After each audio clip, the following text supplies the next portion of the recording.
দর্শক, ব্রাহ্মণবাড়িয়ার আলোচিত ঘটনা ময়না হত্যা। আর সেই ময়না হত্যার এক এক দিন এক এক দিকে মন নিচ্ছে। আর এটা নিয়ে সবাই যে যার মতো ভিডিও পোস্ট করছে, যে যার মতো ছবি পোস্ট করছে।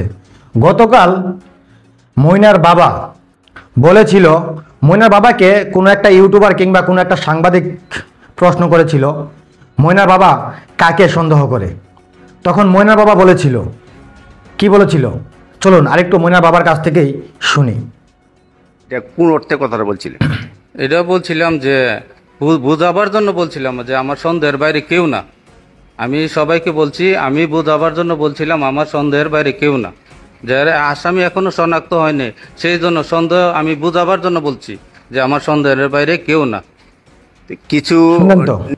আসলে ময়নার বাবা কথাটা বলেছিল, যেহেতু ময়নাকে কারা হত্যা করেছে কেউ দেখেনি, তাহলে এটা সবাই সন্দেহর চোখে। সেটা হতে পারে তার স্ত্রী কিংবা ভাই কিংবা মসজিদের ইমাম এবং মুয়াজ্জিন। আর এটা প্রশ্ন করা হয়েছিল ওই জন্য, কারণ মসজিদের ইমাম এবং মুয়াজ্জিনকে গ্রেপ্তার করা হয়েছে। ওই জন্য ময়নার বাবা বলেছিল সেটা হতে পারে ময়নার মা কিংবা ময়নার চাচা, যে কেউ হতে পারে। তবে হ্যাঁ, এটা তদন্ত করে দেখবে পুলিশ, আইন প্রশাসন সেটাকে তদন্ত করে দেখবে। কিন্তু আজকে সকাল থেকে আমরা দেখলাম সোশ্যাল মিডিয়ায়, ফেসবুকে কিংবা বিভিন্ন সেক্টরে অনেকে যার যার মতো পোস্ট করতেছে ময়নার মা নাকি এই পরকীয়া প্রেমে আসক্ত, মানে এটা সেটা বিভিন্নভাবে বিভ্রান্তি ছড়ানোর চেষ্টা করতেছে। তো দর্শক, আমি বলবো একটা কথা, আমরা আসলে যদি পারি, আপনারা যদি পারেন, সেই ময়না হত্যার ঘটনাকে সাহায্য করুন, যেন আসল ঘটনা কারা ঘটিয়েছে, আসল কারা দোষী, তাদেরকে আইন প্রশাসন খুঁজে বের করতে পারে। যে যার মতো বিভ্রান্ত ছড়াবেন না। আর ময়নার বাবা কিন্তু প্রবাস থেকে এসেছে। ময়নার বাবা কিন্তু এমনিতেই ভেঙে পড়েছে, কারণ তার মেয়ে মারা গেছে, তাও আবার অনেকটাই খারাপভাবে। তো এখন ময়নার বাবা একটাই আবদার করছে এই দেশের মানুষের কাছে, কারণ আমরা চাই ময়নার হত্যার বিচার যেন হয়। তবে হ্যাঁ, সঠিক বিচার হতে হবে। যারা দোষী তাদেরকে যেন শাস্তি দেওয়া হয়, ভালো কোনো মানুষকে নয়। ময়নার বাবাও এটাই চেয়েছে। কিন্তু ময়নার বাবা কালকে কথাটাকে বলতে গিয়ে জানি না কে বা কারা ভিডিওটাকে হয়তো সম্পূর্ণ ভিডিও আপলোড না দিয়ে কাট করে ভিডিওটা দিয়েছিল। আর সেই ভিডিওটা নিয়ে আমিও একটা ভিডিও বানিয়েছিলাম, আসলে কারা হতে পারে সেই হত্যার আসামি। তো এখন ময়নার বাবা কি বলছে দর্শকদের উদ্দেশ্যে এবং এই দেশের মানুষের উদ্দেশ্যে, চলুন আরেকটু কথা শুনি। দয়া কইরা আমার এইভাবে মিথ্যা ছড়াবেন না।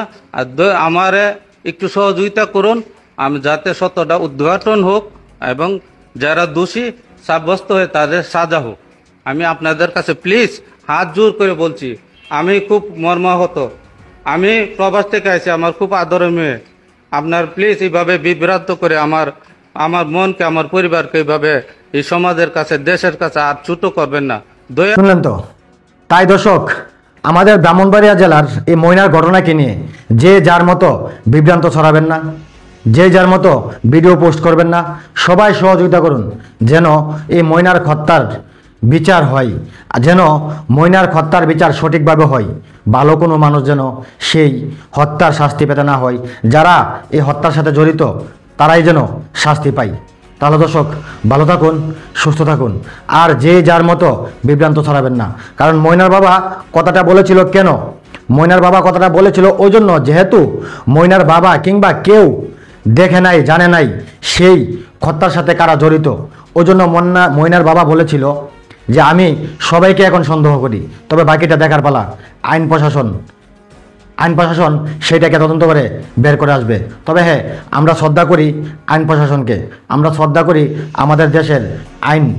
আর আইন প্রশাসন অবশ্যই সঠিক সময় সঠিক তদন্তের মাধ্যমে সেই আসামিদেরকে ধরার চেষ্টা করবে। তো ভালো থাকুন, সুস্থ থাকুন, ধন্যবাদ সবাইকে।